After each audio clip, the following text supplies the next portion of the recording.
Good morning. Thank you for coming and for giving me the opportunity. My name is Dr. Jon Fielder. I am a medical missionary currently living and serving in Kenya.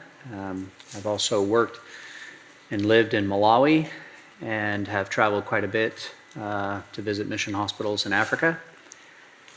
And I am the co-founder and chief executive of an organization called African Mission Healthcare, and we seek to strengthen mission hospitals to aid those in greatest need.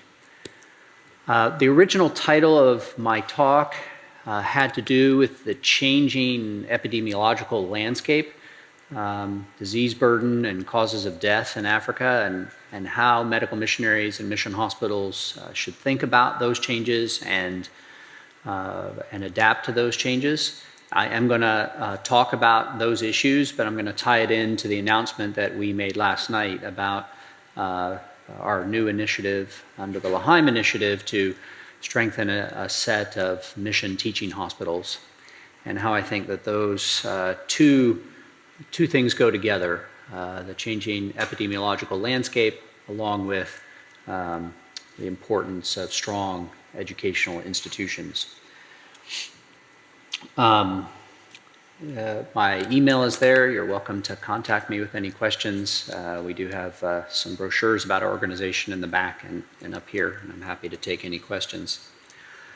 So writ large, what's the challenge? Africa has a disproportionate burden of disease, about a quarter of the disease burden. What does that mean? It means conditions, untreated conditions, infections, early death in the world, but only has 1% of the resources and 3% of the healthcare workers. And one projection sees that deficit growing to almost 4.5 million healthcare workers by 2035.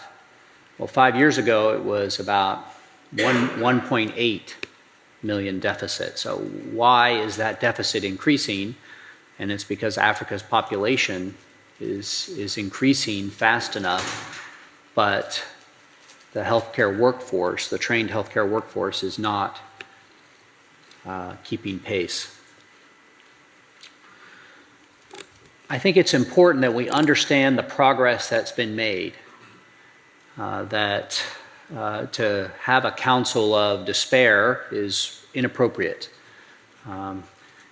Investments, resources, effort, sacrifice have actually made a big difference. So here, if we look at maternal mortality, now these are maternal mortality rates. And I always like to point out to people that people are not rates, that we can look at the number of deaths per 100,000 live births. That's what you see here. But for example, in the under 5 category, the death rates have come down, but the total number of children at risk of dying over the next decade and a half is actually going to go up if we don't bring the rate down faster, for the same reasons I just mentioned, that fertility and births are increasing fairly rapidly, and the decline in the death rate is not fast enough to reduce the absolute number of deaths. So we do have to still improve the situation. But you can see that there has been progress in maternal mortality rate reduction. An African woman has a 1 in 39 lifetime risk of dying in childbirth. So what you see here is 550 deaths per 100,000 live births. But if you look and you calculate that out, given the fertility rates, then an African woman has a 1 in 39 lifetime risk of dying of a complication of pregnancy. That number in the West is about 1 in 4,900. So it's more than 100-fold difference in risk. And you can see some other countries that are almost down there at 0. So we have this gap, right? Even though those rates have come down with things like basic antenatal care and basic antibiotics, there is still this tremendous gap. So I'm going to talk about what might need to be done to address that gap and to close it. Same thing as I mentioned in under 5 mortality. If you look back to 1970, there's been tremendous reductions. I mean, you're talking about roughly 200 to 300 kids per 1,000 children under the age of 5 were dying in Africa in 1970. And that number has come down to where in much of Africa it's kind of in the 50 to 60 range now. But as you know, again, as I mentioned, that the absolute number of kids, I just was reading an article yesterday, Africa has by far the lowest median age of any continent. It's about, I think the article was about 18, and the next closest median age was 33, which I think was Asia. So you have a lot of young people.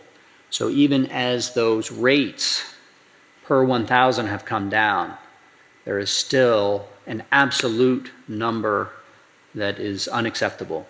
And I think that we, as those of us who are on the ground treating patients, seeing suffering, we're not looking at a rate. We're looking at people who are suffering. I want to point out, I'll point it out here, this particular curve is of interest. This is the United Arab Emirates. Does anyone know why that curve goes down at that time? Missionaries. There was an article written by the UAE's ambassador to the United States just 2 weeks ago saying that the health situation in the UAE started to turn around in the 1950s after the arrival of American missionary doctors. Maternal and child mortality fell. I was reading a part of a book. It's a travel book on Liberia, and this British reporter is in a very remote section of Liberia, and he comes across a grave of a missionary nurse who'd served kind of mid-century, 1930s to 1950s, and she had a lonely grave there, but it was marked that she had given her life and her career for the people and was revered there for driving down the maternal mortality rate. If you know who Sir Albert Ruskin Cook is, he was an Anglican medical missionary along with his later-to-be wife, who was a nurse, arrived in what is now Uganda in the 1890s. And his brother came shortly thereafter, and they did an epidemiological study of the Baganda people. That was the major people group in what is now Uganda. And they found that without intervention, the Bagandan people would become extinct, that the number of births was far behind the number of deaths from infectious diseases and death in childbirth. So Dr. Cook focused a lot on immunizations, other medical care that was available in the first couple decades of the 20th century. His wife taught Ugandan midwives. And when they died, she died of cerebral malaria about 40 years after getting there. He died in the 1950s after about 60 years in Uganda. And the first Ugandan state minister said, as far as I'm concerned, the greatest advance in the history of my country is when Sir Albert Ruskin Cook stepped foot here. So missionary medicine has an important and important history that should be remembered when it comes to this, under 5 mortality, maternal mortality. And it speaks to the power of commitment and faith to affect entire populations if people will commit to it. Now, again, we still have a long way to go because, you know, I was talking to a woman who runs a coffee farm in Tanzania, and her family had been in South Africa. This is a Western family, and they drove up from South Africa after her uncle died to take over this coffee farm in the 1940s. And she said there were 6 million people in Tanzania in the 1940s. You go for miles without seeing anyone. Now there are 60 million people. So as these rates come down, the total amount of suffering remains very high, unacceptably high, especially when we can do something about it. So why is this? Why is that gap still there? I am a proponent of clinical care. So what do I mean? That might seem very generic. It might seem, well, that's obvious. A lot of what happens in international health is talk about public health. And certainly that has its role, but I'm going to come at a different angle. Tanzania has immunization rates that exceed several American states. If you're going to think about, if you're in the 1940s and you think about how you're going to deploy resources in Tanzania, of course you're going to start with immunizations, safe water, hygiene, obviously, basic antibiotics. Yes, you're going to start there, but we're not in the 1940s, not in Tanzania anyway. We're now into the 21st century, and the immunization rates are high. Are there pockets of outbreaks? Are there pockets of unimmunized people? Of course, and that needs to be dealt with. But we now have children who have been saved by immunizations and cannot walk because uncorrected club foot is so common. Or they have fluorosis from too much fluoride in the water, and their bones are curved. Or burns. Any of you who've worked in Africa know the scourge of burns. And so we can't just stop and say, well, we gave out immunizations and we gave out oral rehydration solution, and now this kid cannot reach his full potential. She cannot go to school. He cannot herd cattle for the family. We can't stop at public health. We have to go on to clinical care.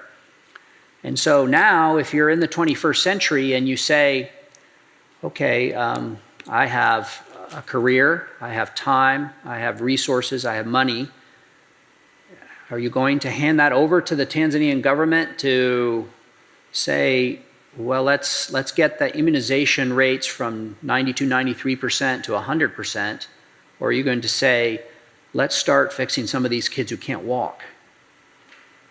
I think you can tell the way I'm framing this issue where I come down. Now, are there areas, for example, our organization supports a number of great clinics in South Sudan. That is an area where the whole system has broken down.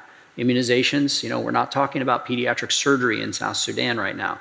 We're talking about making sure that women get basic antenatal care and kids get immunized. So it does matter what country you're talking about. But if you talk to long-term medical missionaries in some of the more mature, developed settings like Kenya, Tanzania, Uganda, this is what you will hear. What you mostly see is not measles. What you mostly see is kids with burn scar contractures. So this is from a report by USAID called Acting on the Call, which is their annual report about maternal child health funding and programming from the US government. And I'm going to point out a few things here. I've circled there, it says 3%. That's the number of women with pregnancy-related hypertension who are getting appropriate care antenatally. 3%. So are we surprised that a quarter of all those deaths, Kenya has a maternal mortality rate that's about 550. It's about that average per 100,000. Kenya's very geographically diverse. So the west and the north is where you see most of this maternal mortality. In the central and southern parts of the country, you see less. But that's ridiculous because that's magnesium sulfate. That's almost as cheap as water and very easy to give. So how can only 3% of women who need either magnesium sulfate or nifedipine or alpha-methyl-dopa for pregnancy-related hypertension, that's way too low. Now, I'll point something out to you. What does it say about HIV testing? 100%. Why? Because there's resources. There's resources in HIV, and there's been training, and there's been systems, and there are registers. No woman comes into an antenatal clinic in East or Southern Africa and doesn't get HIV testing and counseling, and if she's positive, gets put on treatment. This is why there's been an 80% reduction in transmission of HIV from mother to child in the last 15 years, 80%. We have a couple of clinics that we built. The Gersons were an important part of that. Some other friends of ours that are associated with Kijabi Hospital in central Kenya, they haven't had a woman within their program for 8 years who's passed on the virus from mother to child. So if we can do that with HIV, why in the world is that number 3% for magnesium sulfate? Because we don't provide clinical care. And outside of HIV and malaria, there is basically no money. There's basically no money. Now, there's great organizations like Cure, for example, that are trying their best to do something about pediatric orthopedic problems. All right, but when I mean big donors, big funders, there's just not the resources, outside of those focus areas, surgery, trauma, general medical care, maternal child health. The resources are very limited. And it's not just resources, it's also systems and training. We treated HIV as an emergency, but for some reason we're not treating the fact that 1 out of every 39 African women die of a pregnancy-related complication. For some reason that's not being treated as an emergency. So the way we see this, and again, the approach is going to be different in different settings. Some of you may know Dr. Tom Katina, who is the lone surgeon in the Nuba Mountains of Sudan, and for many years was the only doctor. He does have a little bit of help now.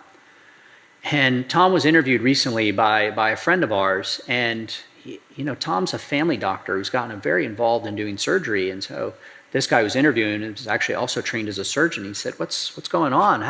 Why are you doing surgery? What about immunizations? What about, all these other things? He said, when I was in rural Kenya and now I'm in Sudan and I was in Nairobi, it just seems so much of it was surgery. There were just so many people who needed surgery and were not getting it, from C-sections to a broken bone to an abscess. And I can tell you, I moved to Malawi from a mission hospital where if someone came in with a septic knee, they were to the OR that day. A several-hour delay was a long one. I had patients go to their death in Malawi for a septic knee. They just kept seeding their blood with bacteria.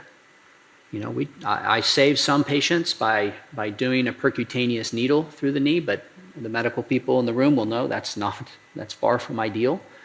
We did save a few lives that way, but we had patients go to their death for lack of anyone to drain a knee. It is going to vary depending on the country. Not every country is ready to start, neonatal ICUs, although the word ICU is, different in our setting than here in the United States. Pediatric emergency. I was in Northeast Kenya about a year ago. We're going to start working with a government hospital there in a partnership with a mission hospital to improve some surgery access and pediatric care. And the nurse in charge of the hospital just said, we have so many kids come in after trauma, we can't do anything. We just don't know what to do. And they end up dying. And in Kenya in general, under the age of 15, 5% of all deaths is from road traffic accidents alone. Many of those are treatable and preventable deaths. Pediatric surgery, by 2030, Africa will have about 650 million children under the age of 18. 650 million. And it's 85% of them at some point in their life will need pediatric surgery. Some of it's not acute, undescended testis, hernia, but much of it is more acute or very serious and needs to be dealt with.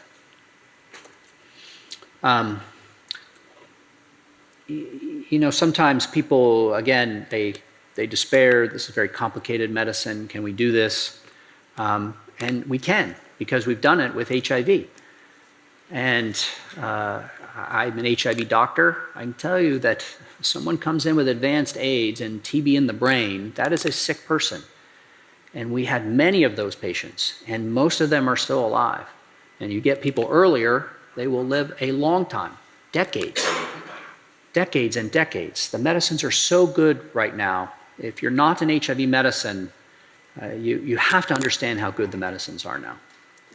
That we are talking about people. I have a patient who I started taking care of when she's 6. She's 23 now. She has an HIV negative child of her own. I suspect, as long as she stays on the medicines, for her to live to 60. So we can do this. You see here the number of HIV-related deaths. You can actually superimpose curves of HIV treatment, antiretroviral treatment, with life expectancy. So Kenya in 1985 had a life expectancy of 63. In 1950, the United States had a life expectancy of 65. So Kenya was about 4 decades behind the United States. Then AIDS hit. That number dropped into the high 40s. In the early 2000s, the ARVs came, and life expectancy began to go up, and now we're at around 65 life expectancy at birth in Kenya right now. So we're back where we were, 30 years ago. Let me go back a slide. Maybe it was... I can't remember where it was, but we're like I mentioned, per 1,000 children under the age of 5, we're talking about 50 to 60 of them will die before the age of 5. Now, if you move forward a decade, according to the WHO, by the age of 15, about 25% of them are dead. Just think of that. Before the age of 15, Uganda, Kenya, Malawi, Liberia, it's all the same. It's about 1 out of every 4 kids die by the age of 15 years. Now, I mentioned that in 1970, that was the statistic for under 5. About 25% of kids died before the age of 5 in 1970. So what have we done since 1970? 45 years later, we basically have frame shifted 10 years. We had 25% dying by age 5 in 1970. We have 25% dying by age 15 now.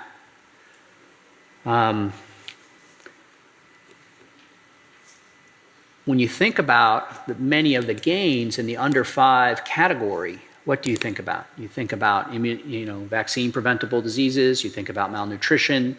You think about basic pneumonia, basic diarrhea, oral rehydration solution, basic antibiotics. All these things have had tremendously positive impacts. But then, so what is killing people? What is killing young kids by the age of 15? There's trauma, HIV. So that 25% number, that's about a 5-year-old number, so it might be getting better now as HIV continues to scale up, HIV care continues to scale up. Surgical conditions.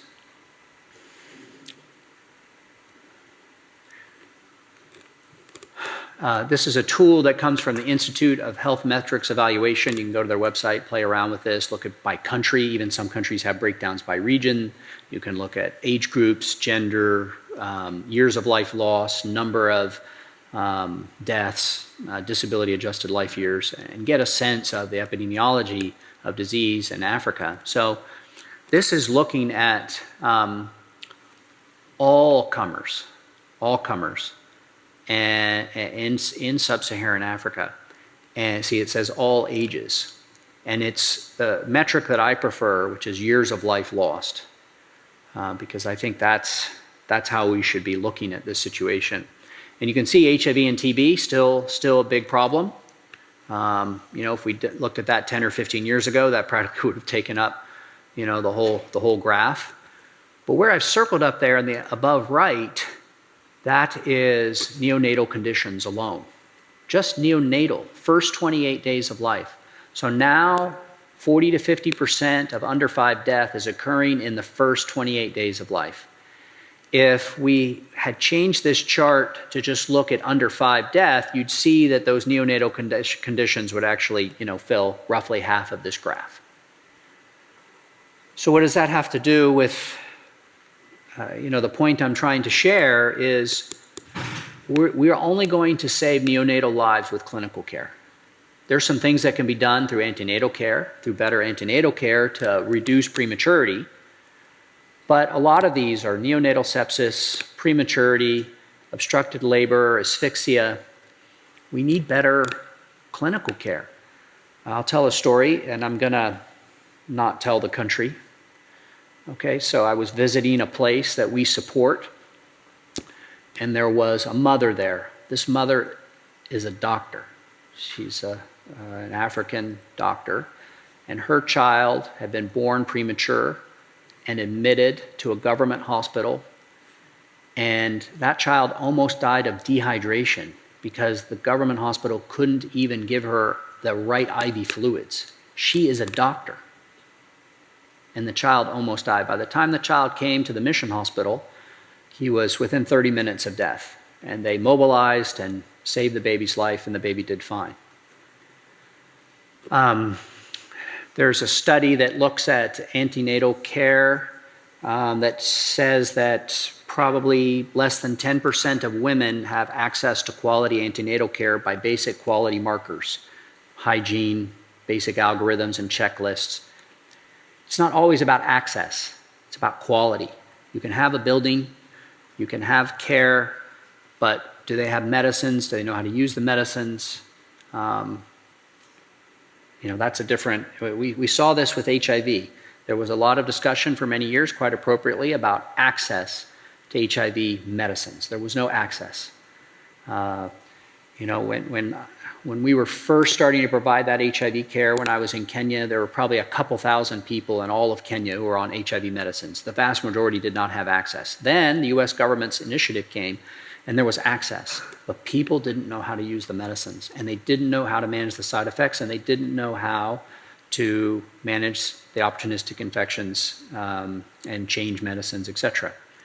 So we started training programs. We still run a training program so that people, as young nurses and young physician assistants and doctors come up, they know how to use these medicines. So the quality of HIV care has been very impressive. But those same programs don't always exist for things like neonatal care or maternal child health. This is a conceptualized, idealized way that I think about investments in healthcare. So you have section A there, that steep part, and that's in a way where we'd all love to be, right? You put in relatively modest resources and you get a great impact. Your return on investment is tenfold, 100-fold.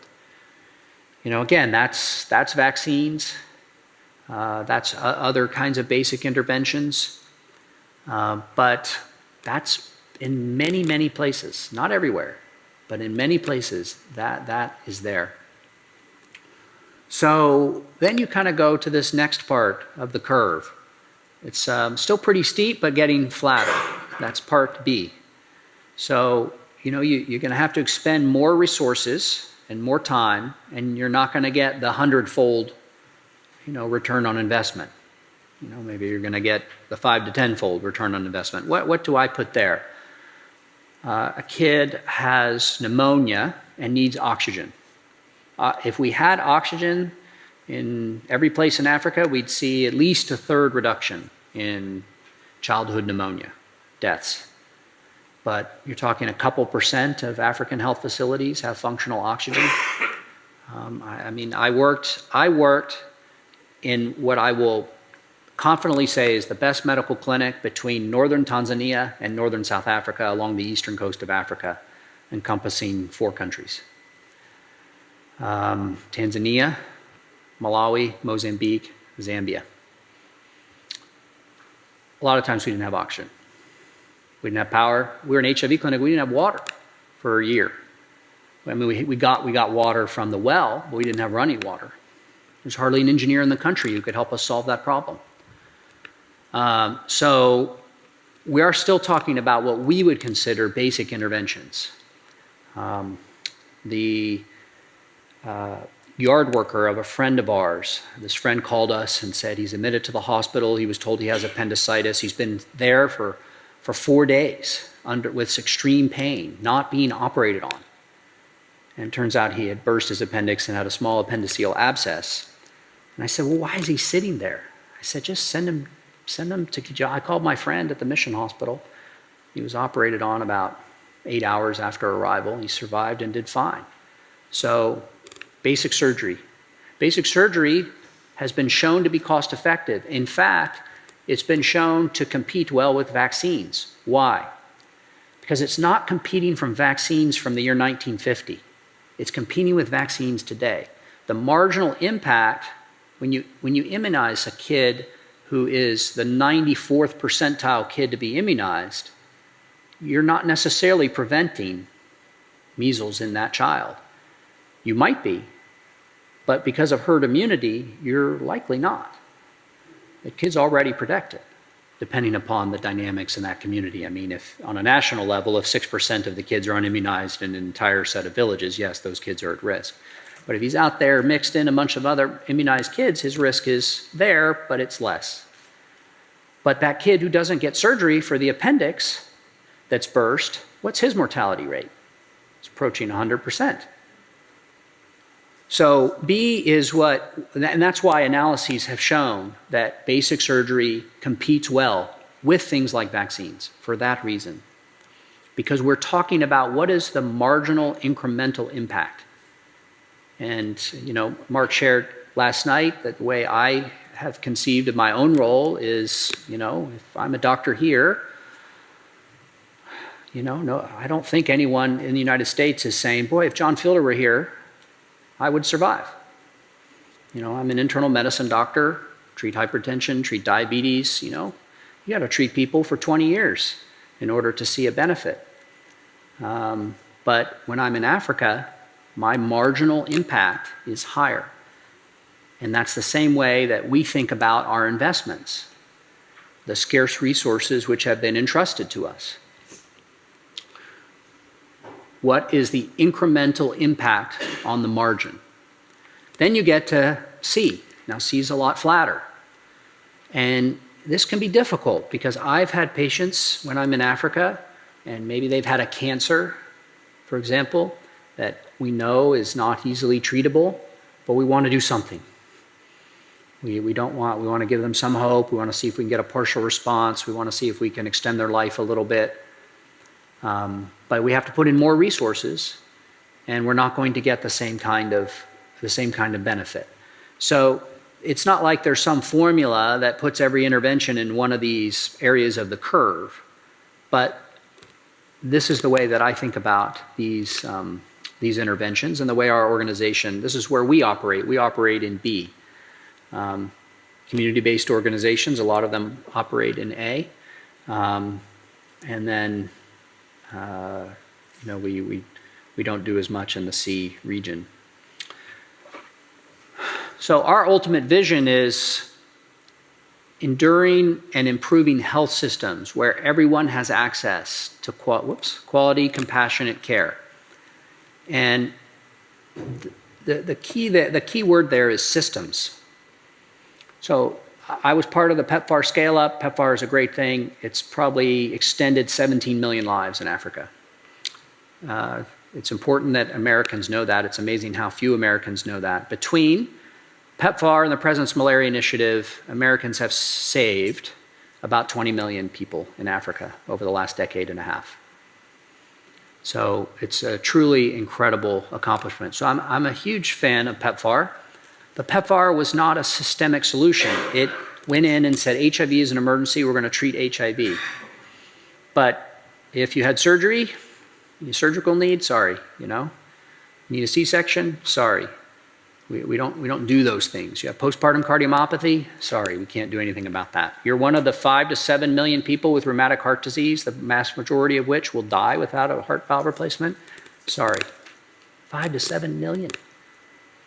Hurtling toward early death. These are young people, 5 to 7 million in sub-Saharan Africa with rheumatic heart disease. So systems. What are some concrete examples? Many people, of course, are familiar with what happened in West Africa during the Ebola outbreak. And eventually it was treated like an emergency, and the U.S. Army went in, built about 90 clinics, I think, in the country. What now? Everyone's gone. In the mission hospital remaining, training doctors. That was ground zero, Elwa Mission Hospital. But we don't think in terms of systems. We think in terms of problems. And we should think in terms of systems that whether it's Ebola today or diabetes in 10 years, Uganda, from the year 2000, 10-fold increase in diabetes. So if we just think about Uganda malaria, that's not the appropriate approach. We need to think about comprehensive training, comprehensive systems that can deal with a large array of problems. So as you heard last night, we are launching a new initiative for which we have the first commitment of funding for the first 2 hospitals to have a mission hospital teaching network. Now, we're not starting new hospitals. We don't do that. We work with existing places, and we have a radical philosophy. We ask them what they need. One of our hospital partners, sewage, is a major problem. And we brought that need to one donor. We're not going to do sewage. They literally came back and said they wanted to do a vaccine.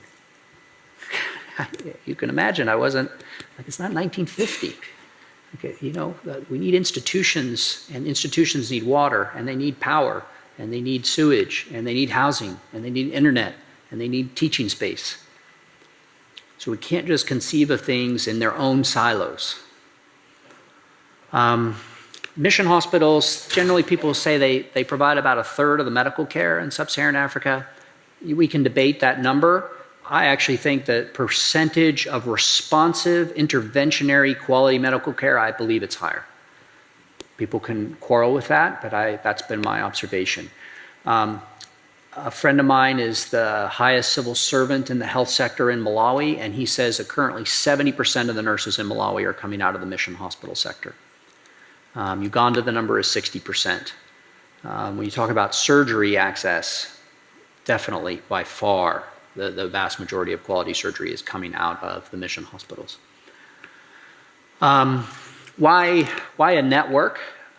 We believe that there are lessons to be learned as hospitals share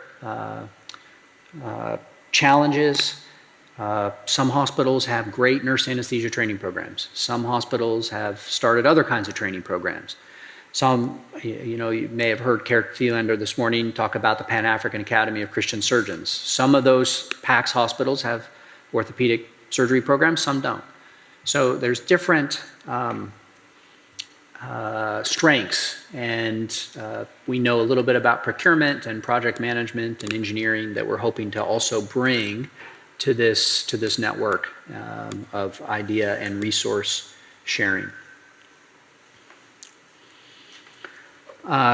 We are really wanting to focus on what we would call emerging or the younger mission teaching hospitals. There's a number of them that are pretty established, that are doing a lot of training already, and they certainly have needs also, but we're hoping in some of these really poor countries and some of these areas where, until recently or even to this day, there's simply even no internship program in the country for doctors. No internship program for doctors, no higher pathway for nurses, no higher pathway for physician assistants. And we've seen, for example, in Kenya, those areas have been carved out. So nurse anesthesia training has really expanded the access to safe surgery because there's simply not enough anesthesiologists. And now the ICU in Kenya, which I helped to start and had to take call in many nights, now the call is taken by physician assistants who are trained in a formal program for critical care and trauma. So we're hoping to focus on some of those younger hospitals which are already doing medical education but have a vision of what they'd like to do and where they'd like to go. So they might already have, for example, a family medicine training program, and they want to solidify that and expand it. and then they want to maybe in 5 years they want to add a PACS program so that there's surgery training. And then we would like to be with them to say, okay, that's what you said you want to do. Of course, we also have to look at it and see if that's realistic. And then we have to ask the question, how do we get there? What are you lacking? You heard, I think, it was mentioned maybe in another forum, maybe last night, about housing. It's the number one request that we get. I had 2 conversations with people in the last week about they can't expand their training programs. They have people ready to enter the training programs, funded trainees, and they're going to have to turn them away for lack of housing. So we like to be a funder that can be flexible, not endlessly flexible. MRIs are not something we're ready to start putting in, but we do like to be flexible when we can. So it might look something like this. It might look and say, one hospital needs surgeon training and it needs water, and another hospital needs power and it's going to do family medicine training, etc. As I mentioned, we're hoping to start with 2 and then go on, and we hope and pray that we can add more to this network. So every hospital is going to require different needs and solutions. This might seem very basic. I have my very close Kenyan friend and colleague was part of a delegation that was visiting a certain country. This was not in conjunction with anything we were involved with. He was in another position. And this delegation of American medical schools went and visited this mission hospital. And the director of the mission hospital told them, this is what we need. And nobody in that group even listened to what he said. They had their own ideas. We're here to do X, Y, and Z. This is happening in one country I'm not going to mention right now, with a private donor wanting to come in and say, I want you to build new things, and this is the kind of thing I want you to build. So we're hoping to avoid that. But we are, as an organization, and we believe the solution to this gap in clinical care. We believe that we need strong institutions, but we're pushing water uphill because we're doing so in an anti-institutional age. I can lay it out for people in the room. I don't know if you know who Ed Stetzer is. He's the Billy Graham Professor of Evangelism at Wheaton. In the Washington Post, he drew a graph for mainline Protestant Christianity, which is the churches that started a lot of these hospitals. And he drew this graph, and the fit to the data is uncanny. That mainline churches at the current rates of decline will cease to exist in the year 2039. So we are no longer in an age where we can look back to the home churches and the agencies to support these institutions. We have to find out, either we say, well, it was a good run and we're not going to support anymore, or we have to find other ways to do it. And, we all get it. We live in an age where there has been distrust, there has been abuse, but institutions are carriers of common purpose. I don't know how else to address these problems outside of an institution. I've dealt with it. There's nobody who's worked in African medicine who hasn't been disappointed by something at the institution where they worked. Corruption, a lack of standards, conflict, what have you. So we've all felt that pain, but people don't close down Methodist Hospital because of that. And they don't abandon their own community hospitals because of that. So this is a real treasure, these hospitals. They are remarkable institutions. Think about it for a second. These are institutions that have been there for 50, 75, 100 years, mostly staying open on the backs of what people pay them. Some donated missionary labor, some donated equipment. Depends on the country. These days, some government support. We have one hospital partner in Uganda. They survived Idi Amin and all those troubles. They survived an earthquake that shook the hospital to its core. and still certain buildings were not fixed 3 decades later. They survived one of the world's worst AIDS crises, and it's still going, and it's still helping people. And it's a place where women can go and get a C-section, where people can go and get basic surgery, where the power's on 24/7 because we bought them a generator. So really, these are remarkable institutions. American healthcare is not sustainable on its own. It's not. It's heavily, heavily dependent upon philanthropy and government. So it's amazing what mission hospitals have done with so little. You heard last night about the existing L'Haim Prize and L'Haim Initiative. In fact, the first 3 hospitals that were chosen, and probably because of the criteria for impact that we put down for the judges, were a hospital in Kibuye, Burundi, that teaches medical students, quite a few, and nursing students, and will move on to hopefully become a PAC site. And then a heart surgery training program at a big mission referral teaching hospital in Kenya, and then the hospital in Liberia, which I mentioned, which is now focusing on family medicine training and also hopes to do surgery training in the future. So the initial investments, you heard the announcement from the Gerstens last night of their commitment to $5 million over 10 years, so $250,000 per hospital for 10 years times 2 hospitals. You know, we don't even pretend that that solves all the problems. You know, there are additional needs. Some big ticket infrastructure items can, you know, cost $1 to $2 million, and we might be part of that. But what we're hoping to do is say, we're going to give you a consistent, reliable source of funding that allows you to plan.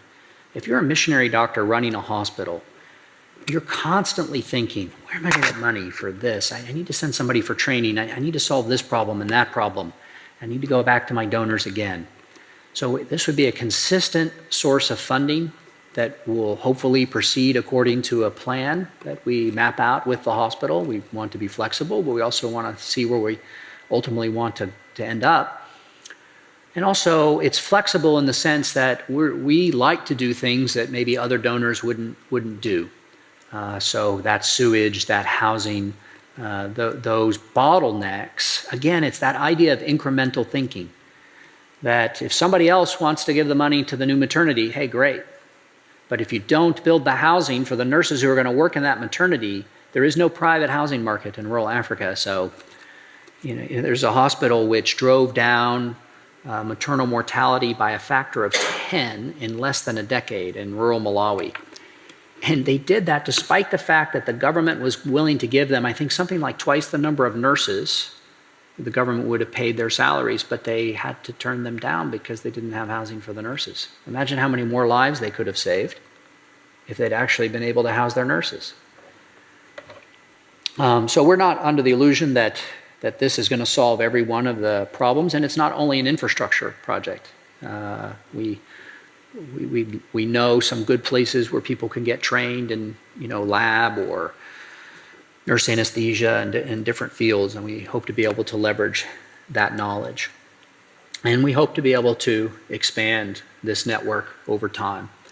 Right now in Liberia, the hospital I mentioned, Elwa Hospital, it's an SIM-owned hospital. Dr. Rick Sacro was the L'Haim Prize winner last year, and they are having a PACS graduate from Niger move from Niger to Liberia. And what's he going to do there? He'll do operations, of course, but he'll also teach family medicine doctors how to do C-sections, how to do appendectomies, how to do other basic surgeries. So we're seeing within these mission teaching hospitals the creation of the most important resource. That's human capital that then goes out and cares for more people and anchors teaching institutions and teaches more people. And that's really exciting. And when I think about the opportunity to be involved in something like this, you know, you think about, well, what's going to outlive you? You know, in the past, missionary doctors went out gave 20, 30 years, saved a lot of lives, and when they went home, there wasn't always someone to follow them.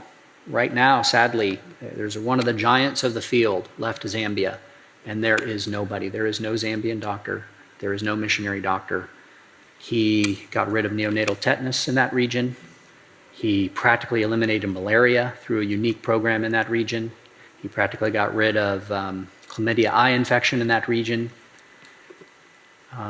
And he remarkably practically halted the transmission of HIV in that region. And there's nobody to follow after him. And it's I know it's painful for him. But if we can help create a few institutions that can create that generation of doctors and nurses who will go to these places, that can pay off dividends for a long time. The world is becoming African. By the year 2100, about 4 out of every 10 people in the world will live in Africa.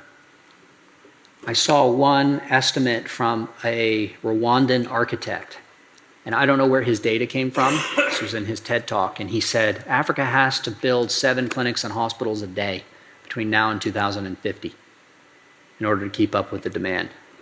Well, I mean, that doesn't seem very realistic.